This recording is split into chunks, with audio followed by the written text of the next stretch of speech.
Hey guys, my name is Justice, as you may know if you have seen my first video, and embarrassingly, I actually recorded this once before, but there was like the setting bad.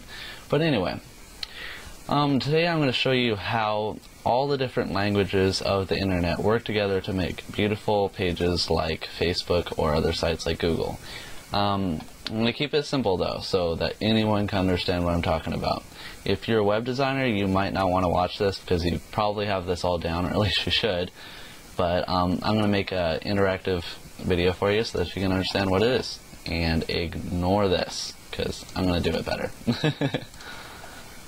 Okay, so for starters, let's just talk about the different stuff here. And I'm going to write it out for you so you understand. HTML is the basic building blocks of the internet. And if you were to bring it out from initials, it's going to be hypertext markup language. Okay.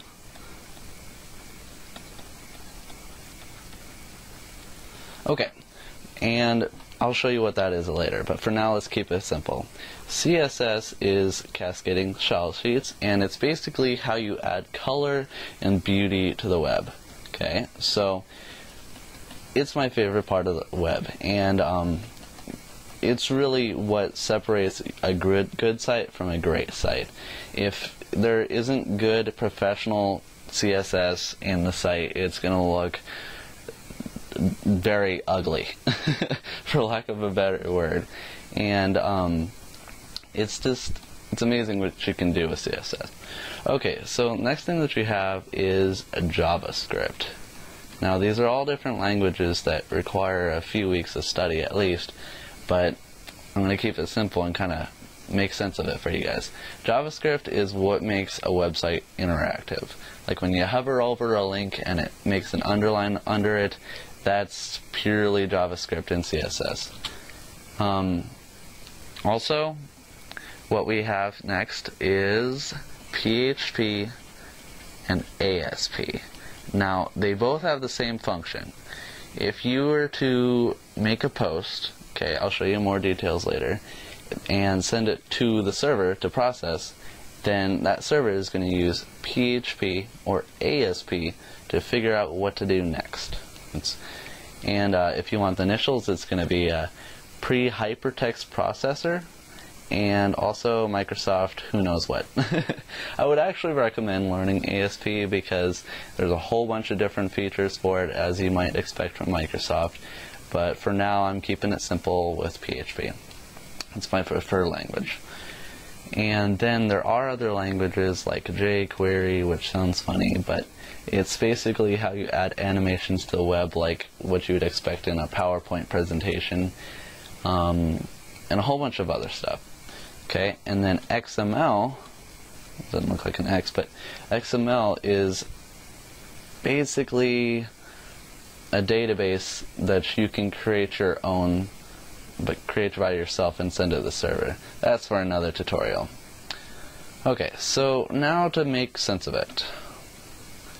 This is my Facebook page, okay? It's not the most beautiful thing ever because there's way too much going on in my opinion, but as you can see, I have a post of my French toast here and a whole bunch of other stuff. I have a bunch of friends doing different stuff. Who knows? Who cares? So anyway, HTML basically tells where this header is going to be, how wide it's going to be, how tall, etc. You can do that with CSS, but for now it's HTML. Then HTML also tells where this picture is going to be and how big these blocks are going to be. Basically, as I said before, it's the building blocks of the web. Okay, CSS tells what picture is going to be there, what color this text is going to be, and a whole bunch of different stuff like the fonts, the background highlight right here, as you can tell. That's all CSS. Okay, now for next, JavaScript. JavaScript is adding interactivity to the web, and as you can tell, when I hover over my name, it underlines. That is JavaScript. It's telling the web browser to animate this when the mouse is over it. Purely JavaScript. Okay, now PHP and ASP. This is my favorite part. Okay, so say you wanted to post something onto Facebook. Basically, you'd think of something preferably not random and meaningful. Okay, so you just write it all out like, today was a tremendously great day. And I'm not going to post that because that is random. But anyway, if you were to click post right here, it posts it to the server, the Facebook server, through PHP and ASP.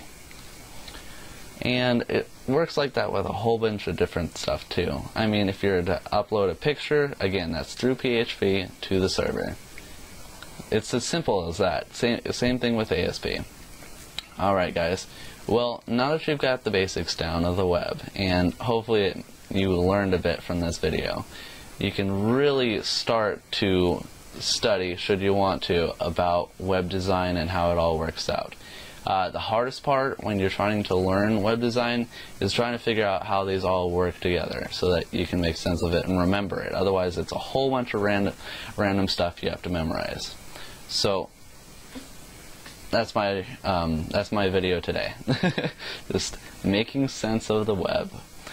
Alright guys, so I'm probably going to post another video coming up with some basic design elements, and I'm going to do it literally in front of you so that you can see how it all comes together when you're working with code. Hopefully you liked this video. Be sure to leave a comment down below. I mean, I appreciate any feedback, and I'm doing this to meet you guys and help you, maybe help you get further in life, maybe.